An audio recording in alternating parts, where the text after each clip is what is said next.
Quero cumprimentar a todos com a paz do Senhor Jesus. Quero dizer que para mim é uma satisfação muito grande estar neste momento onde eu vou estar lendo um texto da Bíblia Sagrada para vocês que está me ouvindo neste momento. Um texto básico que se encontra no Evangelho de João, no capítulo de número 3 e no versículo de número 16. Eu vou estar lendo para vocês. É um texto que muitos têm lido, muitos pregadores têm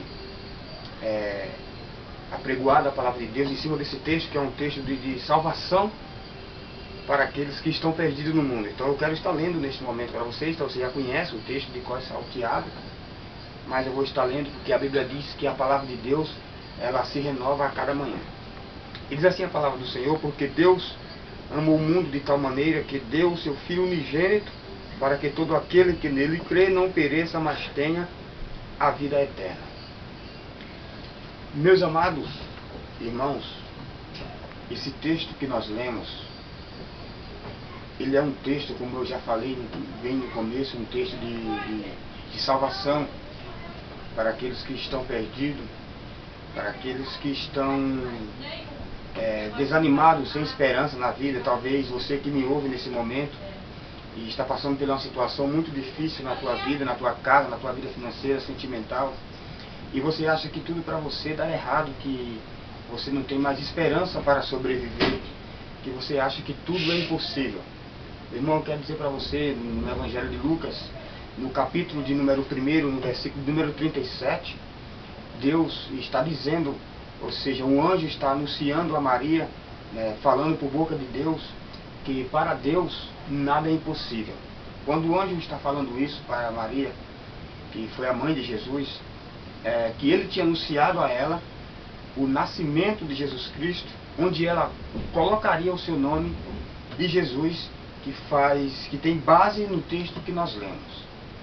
Quando a Bíblia diz que Deus amou o mundo de tal maneira, logo a gente pode entender que Deus ele abriu mão daquilo de mais precioso que ele tinha, a fim de mandar para a terra para ser crucificado por amor do ser humano, por amor do homem que, sendo pecador, sendo miseravelmente desgraçado, perdido no mundo, Deus mandou algo, abriu mão de algo mais precioso que ele tinha e mandou para a terra. A gente aprende nesse texto que para a gente ganhar alguma coisa, é preciso que a gente abra mão de algo que a gente mais se prende a ele, que a gente mais gosta, de algo mais precioso que a gente tem para as nossas vidas, aquilo que a gente mais ama. E foi isso que aconteceu com Deus. É aquilo que ele, o Cripezinho, é aquilo que ele mais amava, que ele abriu mão. Ou seja, Jesus Cristo saiu da sua glória, com todo o seu poder e majestade, e ele veio para a terra para salvar a humanidade, aqueles que estavam perdidos. Uma época revolucionária, onde o Império Romano dominava o mundo. A gente vê que Deus, olhando para a terra, ele vê que a nação que ele tinha criado, o seu povo, estava completamente perdido. Então ele vê a necessidade de mandar Jesus para morrer por nós. Meu amado, Deus tinha feito essa promessa, ou Deus tinha falado isso para três, que eu posso chamar de três seres viventes, lá no início, há muitos anos atrás. No livro de Gênesis, no capítulo 1, a Bíblia diz que a terra ela era sem forma e vazia, e o Espírito de Deus pairava, se movia sobre a face das águas. Então Deus ele cria, ele faz primeiro separar, ele cria os céus e a terra, ele cria a luz, ele cria a natureza, e ele cria os ser viventes. E entre esse ser vivente, Deus cria um ser vivente que eu posso chamar da importante criação de Deus, que é o ser humano que Deus colocou na terra. Deus criou o homem. Quando Deus ele tem um projeto de criar o homem, ele diz: façamos o homem a nossa imagem conforme nossa semelhança. Então o ser humano, quando eu falo homem, eu estou falando no modo geral do homem e da mulher. Então Deus ele está dizendo que o ser humano ele é importante para ele. É uma importante criação entre tantas coisas que Deus criara na terra. E Deus deu um paraíso para o homem na terra. Deus deu uma vida abençoada para o homem, uma vida sem pecado, uma vida que ele não se esforçava muito para adquirir aquilo que ele queria que estivesse ao seu alcance. Só que Deus falou para o homem, Deus deu uma ordem para o homem. Ele disse: olha, de tudo que há aqui no Éden, no jardim do Éden, você pode usufruir, menos do fruto da árvore, que a gente pode chamar do fruto proibido. O homem não poderia tocar. Aquilo que Deus diz não toque, não vá. Então o ser humano ele tem que obedecer a Deus, não ir. Porque quando ele passa a desobedecer a Deus, ele passa a desobedecer às ordens de Deus, isso transforma para a vida dele, isso vem automaticamente para a vida dele, algo que vai o prejudicar mais tarde, ou até mesmo tirar dele aquilo de mais que ele ama, de mais precioso. A gente vê o exemplo disso de Saul. Saul, quando o povo, os anciãos israelitas queriam ele como rei, então Deus disse: vá, Samuel, e unge Saul como rei e faz a vontade do meu povo. Aos primeiros 20 anos de Saul ele foi bem.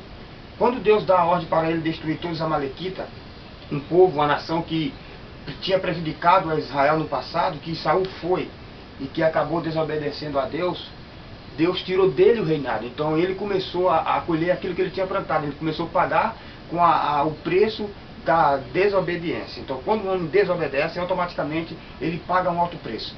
E nós vimos Adão e Eva.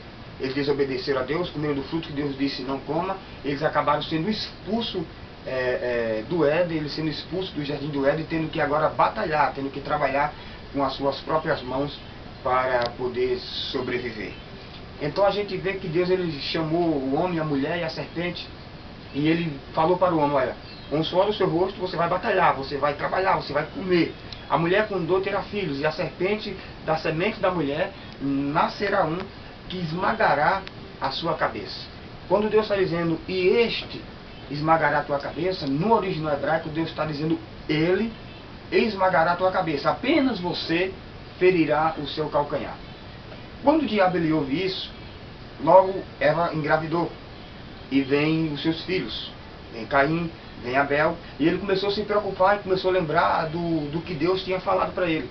E automaticamente ele faz com que Caim mate Abel e ele peca. Então ele começa a observar agora a Noé, um homem fiel. Deus agora vem, Deus fica irado, Deus fica irritado, porque Deus criou o ser humano com tanto carinho, agora o ser humano está se contaminando, está pecando automaticamente, e Deus fala: eu me arrependo de ter feito o homem. Então Deus está dizendo: eu vou destruir. Quando Deus está dizendo que ele se arrepende de ter feito o homem, ele está falando que está triste, ele ficou triste de ter feito o homem para o adorar, para o obedecer. O homem desobedece a tudo e agora entra no mundo do pecado. Então o diabo começa a observar, porque Deus ele viu alguém na terra que agradava os seus olhos, chamaram Noé. Só que depois que Noé entrou na arca e que saiu, que plantou a vinha, que deu fruto, ele acabou se embriagando com o fruto da própria vinha. Então também Noé ele acabou pecando, e como um homem pecador ele não tinha toda a autoridade e poder para destruir ou esmagar, como Deus tinha falado, a cabeça do diabo. Pois bem, nós vimos que no capítulo 7, no versículo 14 de Isaías, Isaías está pregando para o povo judeu, e ele diz que Deus dará um sinal para aquele povo. Eis que a virgem conceberá e dará à luz a um filho, e o nome dele será Emanuel, que será Deus conosco. Então nós vimos a procedência, nós vimos o procedimento no capítulo 3 do Evangelho de João, no versículo 16, que Deus amou o mundo de uma tal maneira que mandou seu Filho unigênito para que todo aquele que nele crê não pereça, mas tenha a vida eterna. Para a gente obter a vida eterna e estar lado a lado de Deus, e para que um dia, quando ele descer nas nuvens, que a Bíblia diz que todo olho verá, e que a gente subir junto com ele, a gente vai ver que a gente conseguiu uma grande coroa lado a lado com Deus. Então você que me ouve, que está achando que não tem mais jeito para você, está tudo perdido, sabe que Deus te amou primeiro, que Deus deu seu Filho por amor a você e por amor de mim. Meu irmão, não desanime por nada, porque maior que sejam os teus problemas, as tuas lutas, Deus é maior e Ele ama você. Que Deus abençoe você.